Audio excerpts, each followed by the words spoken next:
Hey everybody, it's Jason Blaha here, and apparently Rich Piana has gotten some of his skin cancer removed. They only took out 90% of it and left 10% of it, and he has chosen to go back on HGH and IGF-1, which I think is a very, very big mistake on his part. So let me put on my +5 out of weaponsmithing, work on skilling up my crafting a little bit, and let's talk about this. And the reason I think this is a bad idea has to do with the nature of some of these drugs and the relationship between IGF-1 and cancer cells, and why this is actually potentially very, very risky for him.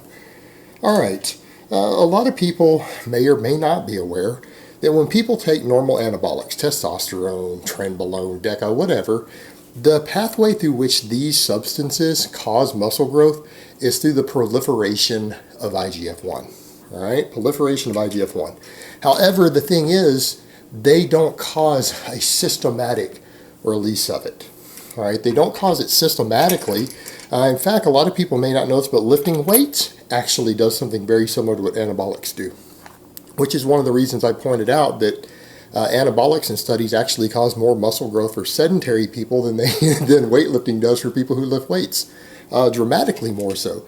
And it's because some of the muscle growth happens through the exact same pathways in the body. When androgen receptors bind to the nuclei in muscle cells, it causes those muscle cells to produce large amounts of IGF-1 from the nucleus of the muscle cells.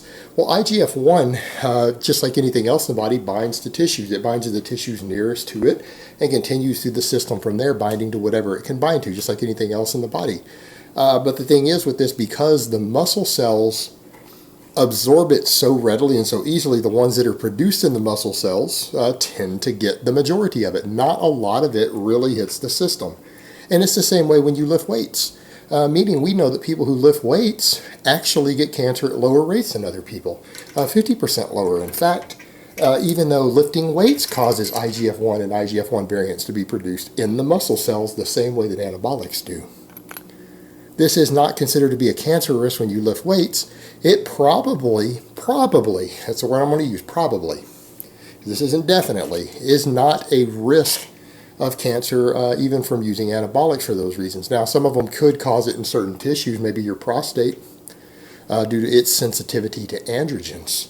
And it might produce IGF-1 then as a result of it, but that's generally not your concern, meaning this is probably not a big deal. Because these aren't systematic, they're localized, and not a lot of it escapes the area where it's produced, because those tissues tend to use it all up where it's produced, and they use it to grow and get bigger and everything else. When you're talking about systematic IGF-1, any tissue that is insulin sensitive tends to absorb IGF-1 just as easily as it does insulin. We know that cancer cells have an extreme, at least most cancer cells, have an extreme affinity for IGF-1, an extreme affinity for it. And so one of the things I've always pointed out to people, when you really think about it, when people are using IGF-1 as a PED, it's actually risky for cancer. It's something that you really shouldn't be using if you're concerned with your overall health. We can argue all day long about the various health risks of different PEDs, and I think we should argue about those things. We should discuss those things. I mean, let's be honest, none of these things are risk-free. Some are safer than others. Some of them are a lot safer than others. None of them are truly risk-free. All right, there's always dose-dependent risk, but something like IGF-1, quite frankly, on its own, in a lot of ways, won't do anything unless you use certain weird variants of it. And sometimes those do, like these long-lasting variants. But you know what? People also report very bizarre side effects. They use things like the IGF-1 RL3, but you also see distended guts from that, potential organ growth, bone growth. What does that tell you about that? This stuff is getting in the system and staying in there a long time, and it's causing all sorts of tissues to grow based upon their insulin sensitivity. We know that cancer cells have an extreme affinity for insulin and IGF-1. So if you've got any tumors anywhere in your body, and you were to be using some of these IGF-1 variants that are out there, they're probably going to make your cancer cells grow faster than your muscles. And they do put muscle on you. They're probably going to make your cancer cells grow faster than the gut and organs and other problems that people have from this stuff, because cancer cells are extremely sensitive to this stuff. Most types of tumors are. This is IGF-1, particularly some of these long-lasting ones, are like super steroids for cancer. Steroids may not make cancer grow, they make your muscles grow. So we think of steroids for your muscles. Well, these are almost the equivalent, if you were to think about it, how fast they cause tissue to grow, or it's like a super steroid for cancer cells. So when you have someone like Rich Piana, who is had these different cancer cells, he's got these melanomas and stuff he's had to have removed, and the doctor said he didn't get all of them, they're still there. He starts using this IGF-1, what's going to happen? They're going to grow. They're going to grow. What if he's got other tumors? What if some of these metastasize? What happens if they start getting through the rest of his system? He's on all this IGF-1. Wherever any other cancers start to form, he's going to see accelerated, rapid, massive growth.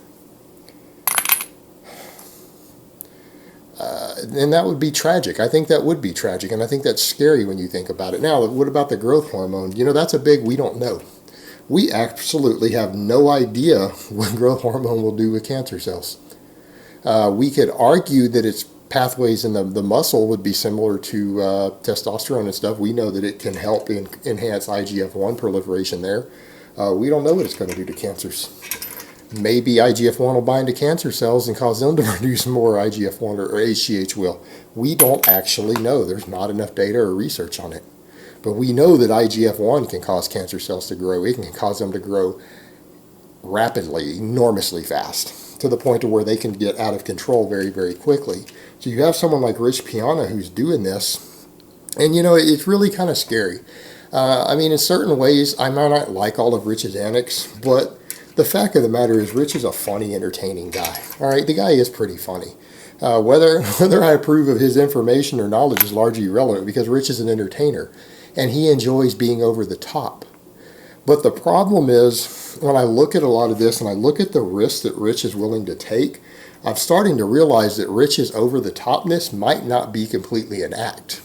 He might really be that over the top, and when you think about it, he probably is, because you look at all the massive amount of side enhancement he's got, the massive amount of abuse he does of drugs. Rich might actually be as over the top and extreme as he portrays himself on YouTube. A lot of times people portray things on YouTube as an act. A lot of times it's an act, a lot of times it's comedy, a lot of times it's just to get views. But he's so consistent with some of that, and we know that he went over the top with site enhancement. We know he's willing to go over the top with drugs. Rich might really be that over the top. It might not actually be an act. And it's entertaining, and his over the topness comes through in his humor. And the guy, like I said, he's funny, he's entertaining. But I think it's kind of tragic that you see someone who is here supposedly in the fitness world, in the training world, has a lot of people who listen to him, a lot of people who look up to him, and he does things to his body that is so destructive. It's like he abuses the drug so hard, lets his body weight get so high, and he even had to end his Bigger by the Day because he knew it was harming his health. He reached a point to where he knew it was going to kill him if he continued it, so he quit. But then the thing is, then he has these melanomas, gets his cancer cells removed, and he goes right back on IGF-1 and stuff. I don't know. That's just so irresponsible, and it's so dangerous. It's kind of like, I don't want to see that happen. You know what? There might be people out there. There might be people I hate enough that if they got cancer, I wouldn't care. I don't hate Rich. And I've watched somebody die of cancer. I've seen a loved one die of cancer. Shit's terrible. And to me, the idea that, someone in the fitness world, who has so many people who look up to him and emulate him, seeing him do something to himself that could cause him to die of cancer, I don't know, man. And I really don't know what to think about that. It's pretty bad. And I think it's sad because it is his Bigorexia doing it. And that's always been kind of Rich's downfall, but at the same time, it's what's given him that over-the-topness. The fact that he's so over-the-top with the size, over-the-top with the implants and the PMMA injections and synthol and everything that he's done for all this site enhancement makes him look over the top. And that's probably made him a fortune. It's made him an enormous outreach. But the problem is people are seeing it as him just being over the top and entertaining and everything. But it really is a sign of how bad his body image disorder, how bad his bigorexia is. Because the guy has basically permanently scarred himself with all the side enhancement. You know, he's not, that stuff's not going to go away even if he quits lifting and comes off the drugs. He's going to have all this enormous fake muscle there. There's all going to be scar tissue there. So he's kind of scarred himself for life with that. But at the same time, even when he knows his health is in danger, he's had to back off for health reasons. He's had cancers and stuff here. That the guy doesn't know when to quit with it. You know, he just keeps pushing and keeps pushing, and it's going to kill him. I mean, at the rate that he's going and the risk that he's taking, I just can't see Rich still being alive in 5 years. I really can't, with the drug abuse and everything that he does with being so extreme. I just can't see it, and I think it's kind of sad. I don't want to see Rich die. And some people be like, you know, whatever, fuck that guy. But the fact of the matter is, he's not dying here because he's being an asshole or something. He's dying because his bigorexia gets the best of him, you know, and it's that fear of shrinking. He has to be big. Rich's entire identity is tied up in being monstrously big. All right, his identity is tied up with it.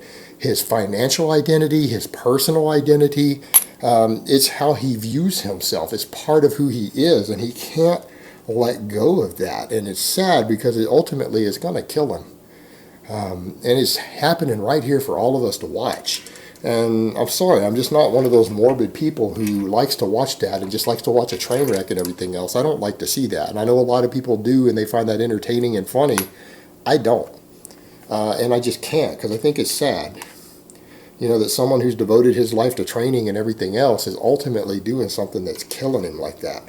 To me, it's kind of sad to watch. I don't like to see it, because I don't want to see Rich die.